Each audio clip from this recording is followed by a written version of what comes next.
Miguel Indurain once again delivered the unexpected in a Tour de France, and on the eve of the time trial he attacked the field. Yesterday he joined the Belgian Johan Bruneel, who indicated he would not, or perhaps he could not, work with the Spanish Tour champion. At the finish, Bruneel swept by and gave Belgium a home win. His reward, a yellow jersey. Indurain's profit was over a minute's gain on his principal rivals for today. Bruneel now leads the Tour de France by 31 seconds over Indurain. Jalabert is third. Of the time trial experts, Alex Zula is 7th, Evgeny Berzin 8th, and Tony Rominger 12th. The two British riders, Max Chiandri lies 65th, and Sean Yates is 106th. And of all the names on the table this morning for the first long individual time trial here at Huy in Belgium, this is the man everybody is talking about, Miguel Indurain. He starts second last of the 170 survivors of this race, just 2 minutes in front of the new race leader, Johan Bruneel. Now, we had, of course, hoped that Chris Boorman would have been here, the World Time Trial Champion, to challenge Miguel Indurain, but as we now know, he crashed out on the very first day of this year's Tour. Even so, there's no better man to ask for an opinion on how today's stage will go. The time trial is the first real sort out. It's a rolling course, quite tough. It gets tougher towards the end too, and it's quite exposed to the wind if there's going to be any about. I see Indurain winning the time trial, but by how much I don't know. And Chris also told us how he thought the big names would finish in Paris. I would say the main man is pretty boring, and everyone says the same thing. It's more likely to be Indurain. Not so much physically this year, I think more from the experience that he's got. The general pattern for Indurain is he will get to the first time trial in the race, and he will try and put as much distance into his rivals as possible. Well, having done that, he will then be left to just try and follow them in the mountains. He never likes to be in a position of having to attack in the mountains, because he's not a climber. He can follow the climbers, but he's not actually a climber. The main challenge I see coming from Evgeny Berzin, the young Russian in there, who actually beat Indurain while on pretty much top form in the Giro last year. So he's actually beaten Indurain in a major 3-week tour. So that's obviously standing in good stead. The downside is he's never ridden the Tour before, and also his lack of experience, having only been a professional for 3 or 4 years now. Tony Rominger has been very quiet, and I think could go either way. After winning the Giro, the Tour of Italy, I think that was a seriously big race, and that may be enough for him this year. So it really depends on his motivation and his physical form after getting through that. They were the 3 main people I see for the podium. There'll be other people getting up there. Look out for the likes of Alvaro Meyer of Motorola, has been going well in the mountains. There's quite a few other good climbers. Vironk, the whole Festina team is very strong in the mountains this year. And again, Indurain has probably got the strongest team he's ever had in his career, which unfortunately I've been on the receiving end on a few occasions this year. So it's going to be an interesting race. I see Indurain coming out on top, but I don't think it's going to be as easy as in past years, and it is quite likely we could see some surprises. Well, let's hope you're right, Chris, and you know the surprises may well start today. This is a very difficult time trial route indeed. Here's the map, 54 kilometres the distance between Huy and Seralng. The highest point on the course is just on 1,000 feet, about halfway, but the climb up to the finish is proving very, very difficult indeed. Sean Yates among the early starters today. He came in with a very creditable ride indeed. Remember, he set the fastest time for a time trial a few years ago, back in 1989. Yates finishing today with 1 hour and 16 minutes. And going faster was indeed Max Chiandri. He had a very good ride indeed, Max Chiandri, and came up to the finish with more than a creditable time and well up the leaderboard when he arrived. But one man who was surprising was the American rider Lance Armstrong. Until today, he's never enjoyed a time trial. Well, this will be a real morale booster for Lance. He lost time yesterday too during his journey through the Ardennes, and he didn't make such a good gear change there, but now he's driving for the finish. He's had the best split all of the way. Thierry Marie is in with 1 hour, 9 minutes, 30 seconds. I think these last few kilometres have hurt Lance. He's lost a lot of time over the last few kilometres and come much, much closer to Marie's time, but it's still going to be the best time thus far. It must seem like an eternity climbing this hill up to the line here in what are very cruel conditions indeed. But Armstrong's in, best time so far, 1 hour, 9 minutes, 25 seconds, just in and the best. Well, here's the man who is now setting the best times at the checkpoint. Armand de las Cuevas is in the front of these two riders here. He's just in fact caught Enrique Zaina for 2 minutes, and he's hitting the 22-kilometre point through the zigzags. And De Las Cuevas, not unexpectedly, is now setting the new trend, going on to 22 kilometers, the best time here. And so Zenon Jaskula arriving now, and I think this will be the best time so far. Armstrong 1:09:25, Jaskula coming up to the line. He's going to be inside 1 hour and 9 minutes. This will be the target time now. And the other riders are soon to start at the other end of this course in Huy, but Jaskula will have to sit it out and see if this time will survive. 1 hour, 8 minutes, 41 seconds, best time. And so no sooner as Zenon Jaskula set the new mark of 1 hour, 8 minutes and 41 seconds at the other end of the course in Seralng, Tony Rominger now on countdown, and he really is going to have to do a very good ride today, Paul. He'll have to do something special to stay in contact with Miguel Indurain, because he starts the day 1 minute and 34 seconds behind the Spaniard, but I'm sure he realises that, and he will go out there. He's looked at the course, he came during the Liège-Bastogne-Liège, the early classics, and that's what he wants to do, put in a great performance, because otherwise he'll get blown off the leaderboard.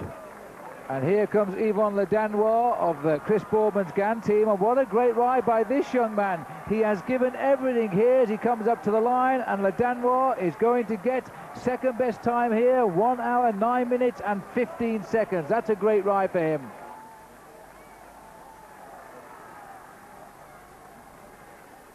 The countdown for Evgeny Berzin now, who wants to try and rival Miguel Indurain and take this race a head-to-head battle into the Alps, makes his start. What a superb choice of machinery there, as we're looking down at Alberto Eli, who has to come up to the first time check on the course there. He's going to go through with about fifth time, 30 minutes and 11 seconds. But out on the course, Evgeny Berzin now has to produce a superb performance to rival Miguel Indurain. In at the finish line, Zenon Jaskula, the new leader, 1 hour, 8 minutes and 41 seconds, but there's a new best time on the way, I think. Armand de las Cuevas, one of France's best time trial riders, has been setting the mark all the way through and is about 9 seconds quicker than Jaskula at the moment. So we can expect a new time shortly, but at the moment Berzin should set the new time at the 13-kilometer check when he gets there. He's quickly into his streamlined position. And Jalabert on the countdown now, the rider who's leading in the green jersey points competition, and but for that attack by Miguel Indurain would have had yellow for the start of the time trial today. He goes 3 from the end, just leaving now Indurain and Brunel to make their start. We're waiting for the arrival of Tony Rominger at the first check to give us some indication of what he is doing, but still the best time at the finish, that of Zenon Jaskula, 1:08:41. In second place is Yvon Le Danois from Chris Boardman's GAN team, 34 seconds slower. Lance Armstrong still there in third place of those who have finished. Now watching here, the Gerard Rouet. There's the situation at 13 kilometers. Rominger has gone through with the best time, 16 minutes and 25 seconds for Tony Rominger, and that is considerably quicker than De Las Cuevas and Eric Breukink. So that is remarkable. Rominger perhaps is on form. Well, Rominger is going to be very happy with that time, definitely, because this morning he wasn't so sure how his form was, and I think going through with a time like that will make him a much happier man, and he will know by now that his is the fastest time out on the course for the moment. But Miguel Indurain still has to start. And in fact, this is Miguel Indurain who's already started. He's out on the road at the moment. We missed his start in the starting blocks, but in about 12 or 13 minutes time we should get Miguel Indurain's time. So Miguel Indurain, well, the French cameras there missing from the start house. This man, that was a big mistake, but he's off and running and in a hurry today. So Miguel Indurain is on course. Tony Rominger is setting the marks in front of him. Will he be the man to win at the end? We'll take a break. He's changed teams and hairstyles since these pictures were taken, but in 1988, Sean Yates became the fastest man ever in a Tour time trial. See you in a couple of minutes.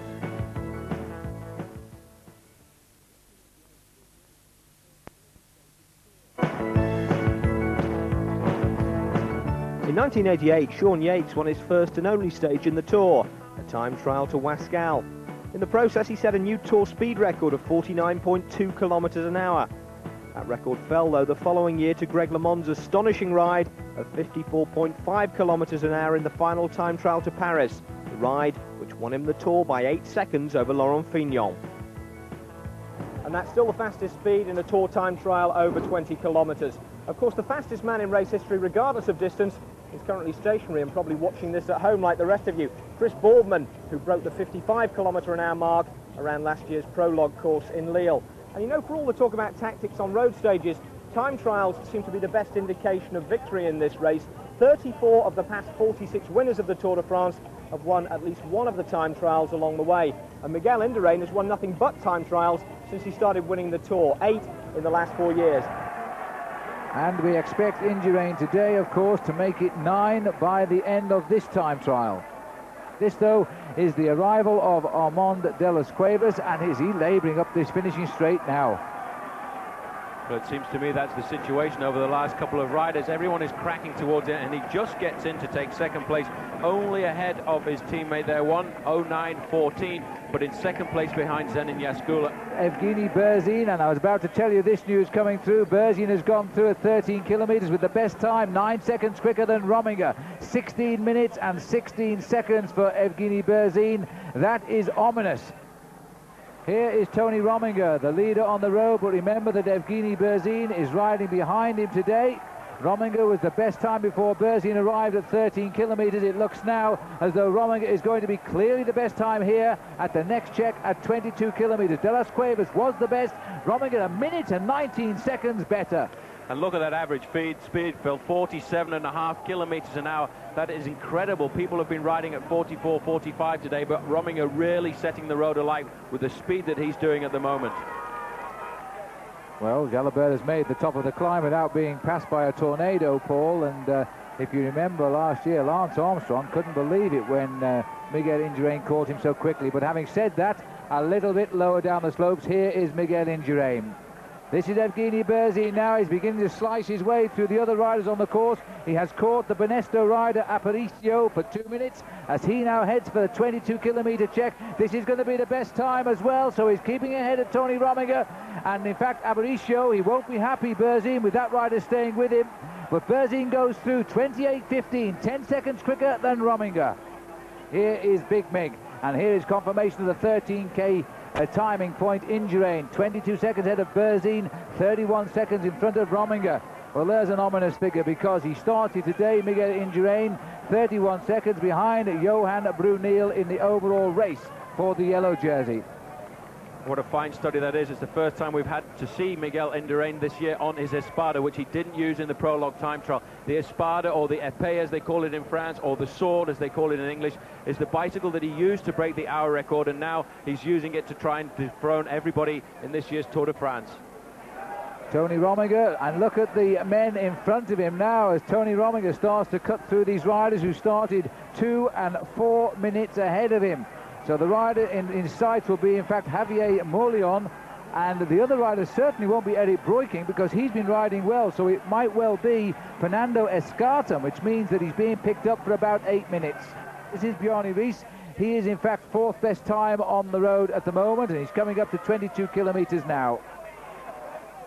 Evgeny Berzin, the little man, now in his full position here as he streamlines himself and hopes to remain a close challenger to Big Mig.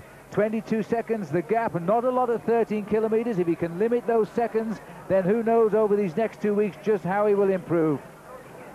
And as a force of habit these last few years, this first time trial, Miguel Indurain has always won by minutes and not seconds and frightened everybody to death. Well, today they're hanging in there. They're only a few seconds behind him. This is going to bring the race lovely and tight at the top as we go into the Alps. And meanwhile, back at the finishing line, Zenon Yaskula is going to lose his first position, rather surprisingly, to a young first-timer in the Tour, Bruno Thibaut. The Castorama rider comes home. New time on the leaderboard, 1:07.49. And as we look at Alex Zula here, the situation at 38 kilometres, Rominger has gone ahead now because Berzin was beating him. Berzin has dropped back 20 seconds off the pace of Rominger. Now that is very, very interesting indeed, but it looks, Paul, as though Berzin has made too quick a start. Maybe like 1 or 2 other riders in the early part of the course, but what amazes me is the damage that these two men have done on the rest of the field. Miguel Indurain is now about to take 2 minutes off the start order of Jalabert, and he's going to sweep right by him. And the next man in his sights probably will be Bjarne Riis, although I think he's going to have to do a little bit better today because Bjarne Riis is having the ride of his life. This is the situation at 38 kilometres. Now look at this, the champion of Denmark, who is in our picture, Bjørn Riis, has now gone ahead of Tony Rominger. 22 seconds up on Rominger and 42 seconds ahead of Evgeny Berzin. Now we move on to 49 kilometres here. Rominger the best time there in 59 minutes and 45 seconds ahead of Breukink. But this man has yet to arrive at that checkpoint. So Jalabert determined not to allow Miguel Indurain a too much lead here as Indurain goes to the checkpoint, and we'll get the time very, very quickly here. And Laurent Jalabert was not very far behind him. And so the time for Miguel Indurain at 38 kilometres of 45 minutes and 23 seconds. Just 15 seconds better than Bjarne Riis. This could run down to a major surprise today. Indurain only 15 seconds better than Riis and 37 seconds better than Rominger. What a race this is turning out to be, because all of a sudden Indurain has stopped his progress. Well, I'm sure when Chris Boardman mentioned surprises, he wasn't really expecting Bjarne Riis to be the big surprise, but this is turning out to be an extremely difficult time trial. The second half of this course, the tremendous heat today, is catching them out, and Miguel Indurain could be making a big mistake here. Well, this is Tony Rominger, I think, coming up to the line at the moment. We haven't got a time check on what that ride is going to be, but it looks as if it will be a best time for the moment as he comes over the line. That's 1:05.14. That's 2 minutes 35 seconds faster than Bruno Thibaut, but still out on the road we have Miguel Indurain doing a good ride himself. Well, Rominger is in, and he's done a great ride today, Tony Rominger. He's tried to resist what he expected to come from Berzin and indeed from Miguel Indurain. Here's the arrival of the Swiss world hour record holder, the three-time winner of the Tour of Spain, this year's winner of the Tour of Italy. Rominger has done it all, except he's never won the Tour de France. And there's Erik Breukink, caught for 2 minutes by Tony Rominger, and in the end, on the climb up to the finish, he has been dropped. But Breukink will also come in with a great time. Despite being caught by Rominger, he's going to hold the second best time at the finish for the moment at least. Breukink finishes now 1 hour 8 minutes and 4 seconds, and in fact he slips to third. But look at this, Paul. Riis has got all mixed up now because the motorcycles are having a real job to get round Mauri. They've done it now. Riis is going past the old Tour of Spain winner Melchior Mauri, who himself is on the leaderboard in the top 6 riders today, and Riis has just gone around him. You know, I think we are set for a surprise here. Riis could win this. He really could. The way he's going at the moment, as long as he doesn't crack in the final few kilometres, he could cause the biggest surprise of the Tour de France in the last 4 years, because if he could beat Miguel Indurain in the first time trial of the Tour de France, that really would be one for the books. Berzin coming up to the line. He's wandering a little bit on the road here. That's always a sign this man is very, very tired. These last 50 metres must seem a long, long way. Up to the line then, Evgeny Berzin, second best time, 1:05.54, 40 seconds down on Rominger. So there's the situation now, 49 kilometres, only Indurain to go through. Riis, clearly the best man now, 58 minutes 49 seconds. Rominger 56 seconds slower. Berzin has conceded an enormous time, 1 minute and 21 seconds. Only Indurain of note now to arrive at the 49 kilometre check. And another top rider who has suffered today, Alex Zülle, a very good time trial rider, but the heat has got to him, because he's going to be outside the top 10, I think. There's still much faster men to finish, and Zülle coming up to the line now. And his time going to be probably 5th and just ahead of Aparicio. 1:08.12 for him. And this is Ivan Gotti in the lead here, the former leader of the Tour de France, and the man that took the jersey away from him is right behind him now, Riis of Denmark. There's this time of 49 kilometres, and Indurain has gone 5 seconds behind Bjarne Riis. We are looking at the new Superman of the Tour de France. Nobody would ever have predicted this. Well, that's incredible. You know, it may well be that Bjarne Riis is going to be the new yellow jersey of the Tour de France tonight. And look at his time. He's going to come up here over 1.5 minutes faster than Tony Rominger. The time at the moment ticking by for Bjarne Riis, and he can't believe, I don't think, the time that he's doing compared to that of Tony Rominger. Well, Bjarne Riis is the man who is surviving best on the cauldron of a day. And Bjarne Riis is resetting this Tour de France, and everybody is going to have to rethink. Ivan Gotti is the rider who led this race, being caught now by Riis. and Melchior Mauri is the rider behind who has been caught by Riis. This has been a superb ride by him as he comes up towards the line now. Rominger is the time he's aiming at. He's walked it. 1 hour, 4 minutes and 28 seconds for Riis. Now down to the outskirts of the finish in Seralng. Miguel Indurain is now going to have to work extremely hard. I doubt whether he knows what is going on and the drama around him. The drama around him, because as across the finish line here, in fact, Bjarne Riis has passed out just over the finish line. He's down at the bottom of our commentary position here. He's gasping for breath. And just look at the figure of Miguel Indurain here, and maybe after all he did do too much by attacking yesterday. Perhaps he had that little bit too much confidence in his own ability. 1:04:39 is the time that he has to do to get inside the yellow jersey, to get the yellow jersey on his old shoulders, but he really will be shocked tonight by the performance of that man from Denmark. As the inside 150 metres to go, the seconds are ticking down because it's an uphill climb. Those last 100 metres are going to seem terribly, terribly far, but it looks as though he's just about going to do it. Indurain will be in yellow tonight, but he won't rest too well at all because the new name to think about is Bjarne Riis. So in the end, Miguel Indurain saved his day, winning the time trial in 1 hour, 4 minutes and 16 seconds. But the sensation, Bjarne Riis losing by just 12 seconds. Tony Rominger finished third, 58 seconds back, and Evgeny Berzin, he lost a massive 1 minute and 38 seconds to Indurain. But for once, the Spanish rider wasn't the main talking point. Bjarne Riis was. That was the most incredible time trial I think you've ever ridden in your life. Did you know that you were doing that compared with Indurain? No, I didn't know that. If I knew that, maybe I'd have done some more. But wow, I did what I could.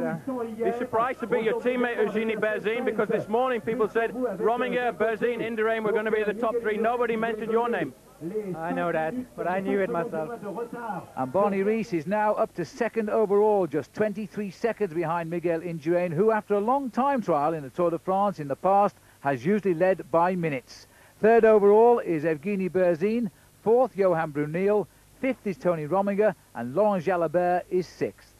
Well, naturally enough, thousands of you picked Indurain to win the time trial today, and the lucky name pulled out of the hat is that of Mr. Daniel Guppy from Gravesend in Kent. Congratulations, Daniel. On the way to you soon will be a complete set of leaders' jerseys and a Lion mascot. Well, what a marvellous day's racing this has been, and we must not forget that Bjarne Riis is also a very good climber. Now, tomorrow the riders fly down to their next battleground, the Alps, and they resume racing on Tuesday. We'll be back as usual tomorrow night with our rest day programme. We'll look back over 9 days of great racing in this year's Tour de France. We'll also bring you an interview with the British champion Robert Miller. Through no fault of his own, he was unable to start the Tour this year. Until tomorrow night, goodbye.